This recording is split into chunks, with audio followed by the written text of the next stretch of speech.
are finally out. I'm scared to check them, and a part of me wishes that I won't score high enough to match the conditional offer from Oxford, just so that rejecting it will feel easier. It'll be a harder conversation with my parents and will probably lead to a ton of arguments, but at least there won't be anything they can do to make me go there. But another smaller part of me knows how much effort I put into studying for it, and I want a good enough score just so that I can feel validated.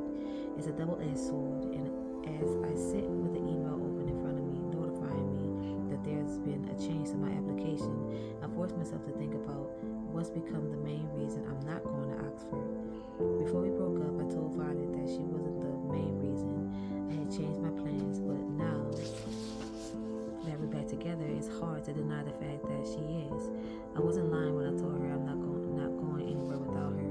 I wish she was right here, right now, but she had plans with Avery, and I don't want to make Violet have to choose between me and her friend. I hover over the link for a few more moments before I click on it, and then the results is there. My eyes widen as I read and reread the screen. I scored high enough to match my offer. I could go on the website right now and decline all the other universities and be safe with choosing Oxford as my firm choice. I shake my head, getting rid of the thought and wondering why it even popped into my head in the first place. Even though I did everything I could to achieve this outcome, it doesn't matter because I'm not going. My phone rings and it's as if my parents have an uncanny sixth sense for detecting when I'm on the verge of a breakdown and want to further it. I let it ring for a few seconds before answering. Did your results come through? No. Hello, how are you? Just straight to business. They did. I keep my replies short, not giving them any hint of emotions as I try to keep my voice steady to prepare for what I'm about to do. I didn't score high enough. The lie comes out easily, and I wish I could say I regret it when I hear my parents gasp and start speaking in hushed whispers to each other, but I don't. This isn't something to joke about, Isaac. What was your score? I make up a number that's low enough to not be considered a okay. I make up a number that's low enough not to be considered a pass, but high enough to not be suspicious. They saw me studying for it all summer, so it would be unrealistic for me to say that I completely failed it. More hushed whispers as I clench the phone in my hand, and I want to press my palm to my eye, but I stop myself. I hear shuffling sounds, and then my mom's voice comes through the phone. It's okay. We'll make some phone calls to the university, and I'm sure they'll overlook it when they see your other grades. We'll just tell them that you were sick that day, and that's why you didn't perform to the best of your abilities. They're relentless, and I realize there's no way out of this except with the truth. I was lying. I didn't fail, but I don't want to go to Oxford next year. The other side of the line is quiet, and my heart feels like it's about to beat out of my chest as I wait for them to say something. I thought you were over this. My dad's tone is harsh, and I'm glad I can't see the anger on his face. That's enough of these silly games now. You are going to Oxford in September. My heart beats faster, and my grip tightens on the phone as I listen to them. I want so badly to fight back, but every time I speak to him, it's like my energy gets drained completely, so I make up another lie. I was thinking of taking a gap year. I want to take a break before I commit to studying for the next however many years. A deep sigh from my dad and a shaky exhale from me. We'll talk about this when you come home. This isn't a conversation to have over the phone. I nod my head even though he can't see me, but getting words out feels like an impossible task right now. He hangs up the phone and I drop it on the desk before sitting back in my chair and taking my glasses off so I can press the heels of my hand into my eyes. Violet hates this habit, and as soon as she comes to mind, I want to see her. I pick up my phone and call her. She answers on the second ring. Are you still with Avery? She just left. Can I come to your room? Yeah, of course. What's wrong? Don't worry, I'll explain, but I just need to see you. Okay, I'll leave my door open. I thank her before hanging up, and then I'm pulling on a hoodie and shoes and half jogging to her room. My head is all over the place, but I know if I just see her, be with her, then it'll calm me. The door is propped open, and I let myself in, closing it behind me before I walk over to where she's sitting, cross-legged on her bed. She moves as if to get up, but I lay on her bed, tucking her down beside me so we're lying on our sides face to face. Her hair fans over her face from how I pulled her down, so I tuck it behind her ear and cradle her cheek. She brings her hand up to cover mine, our hands fitting perfectly together like they always do. Are you okay? She asks, after turning her head to press a kiss to my palm. I got my LNAT results. I keep my voice quiet and I watch as she closes her eyes. It's like I can see the silent battle happening in her head. She's always proud of my achievements, but with the Oxford offer and now this, I know it takes a lot for her to pretend to be happy. No matter how many times I've reassured her that I'm not going anywhere, I'm not going there, I know she still has some tiny doubts in her mind, and it's my fault that they're there in the first place, so all I can do is keep telling her that our plans are safe. My parents called me right after when I told them I don't want to go. She opens her eyes and squeezes my hand before giving me a weak smile. I'm so proud of you, Isaac. I shift closer and press a kiss to the tip of her nose.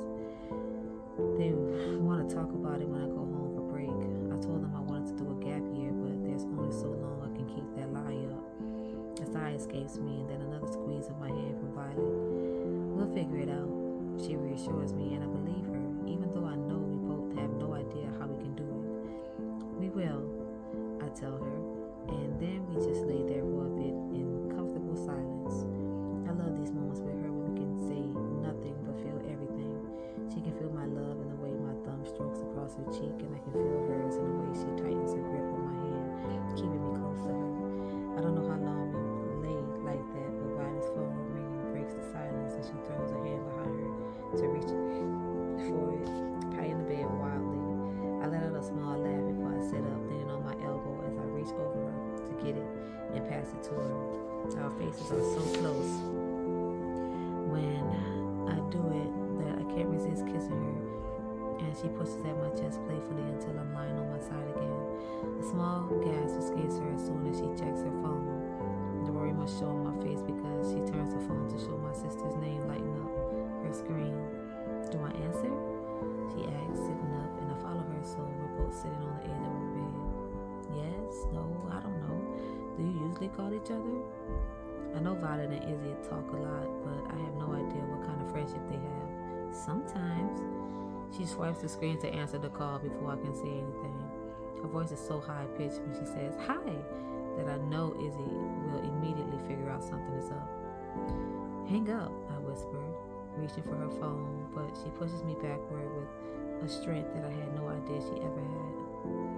I take my glasses off and throw my arm over my eyes as if I can block out the fact that my girlfriend is talking to my sister right now. I completely blank out their conversation, not catching a single word until I hear Violet say she'll text her later. Violet flops back beside me on the bed, and I roll on my side to face her. She stays facing the ceiling as she holds her phone to her chest. Don't you think we should tell her? Izzy? I ask, even though there's no one else she could be talking about right now. Yeah, I mean, I consider her a friend, and I don't know, it feels weird that you're my boyfriend and she doesn't know. I'm your boyfriend? I tease. I tease her to try and hide the way my heart just did 50 somersaults at the fact that she just called me that for the first time since we got back together. Are you not? She jokes back. Guess I'll find someone else then.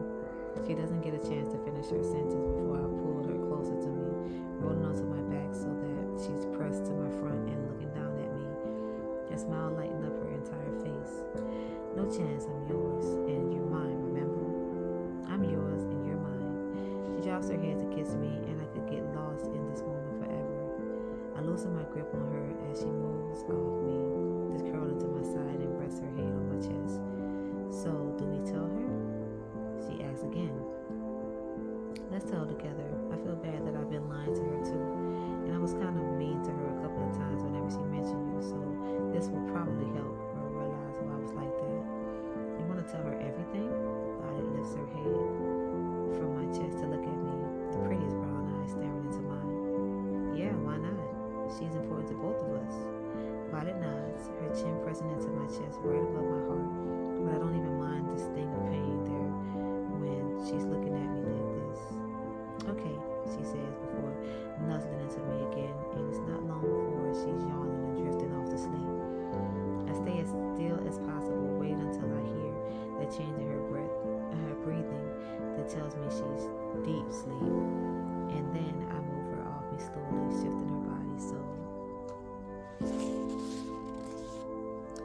that her head is on the pillow, and then I tuck the covers around her.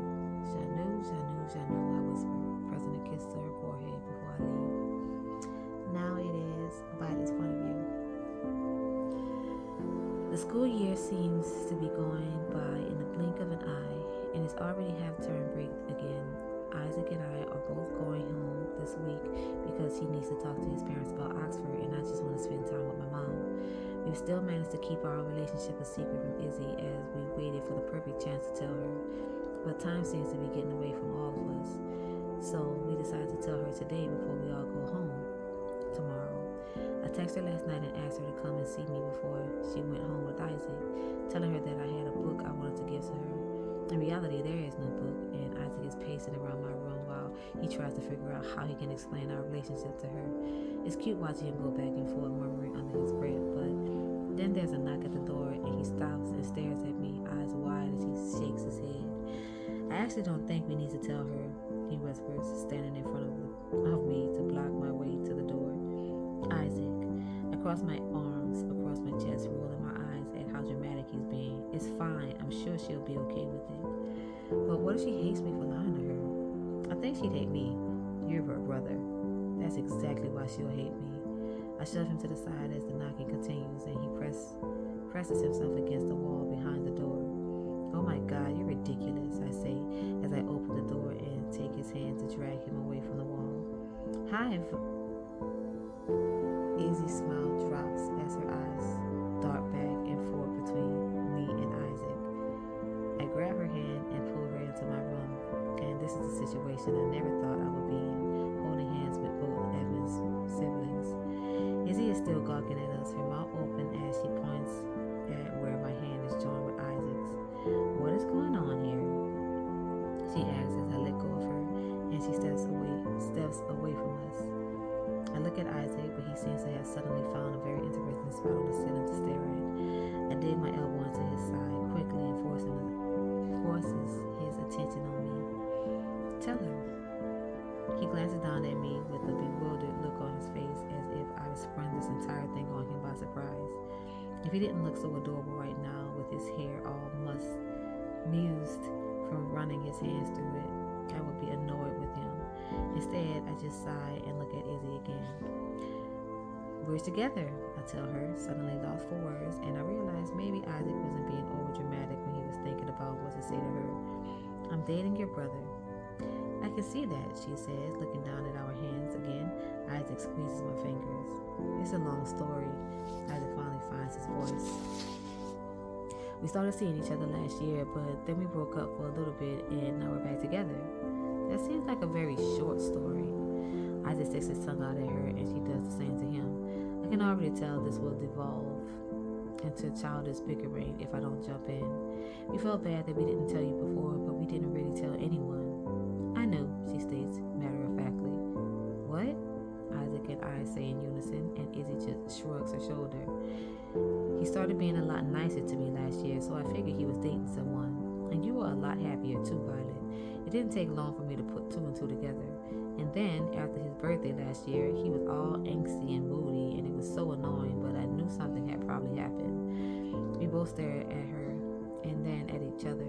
A silent conversation passing between us as we try to figure out what to do with this information. Isaac came prepared for an argument, and I came prepared for I don't even know what kind of confrontation, but we both weren't prepared for this. Oh, I've been waiting for you to get back together. I kept trying to mention you so that maybe he'd get his act together, but he always just got in the mood instead. Isabel, Isaac.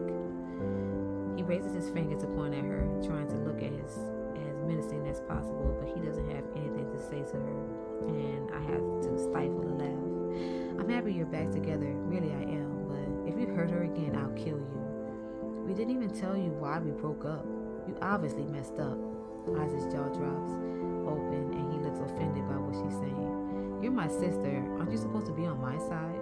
No, you're annoying. I like Violet more. Isaac huffs out an exasperated breath, and I rub his arms to soothe him. And this time I can't hold back a laugh. He looks down at me, shock on his face. This was a mistake. You two are going to gang up on me now. Maybe, I tell him, tilting my head to expect him to drop his head to mine and kiss me, but I'm not mad about it. Okay, please don't ever do that in front of me again. We look at Izzy and she's covering her eyes with her hands, her mouth turned down in disgust. Sorry, we say together, but then we dissolve into laughter as Isaac kisses me again. And that is it for this chapter. Glad it's over. Until next time, good night.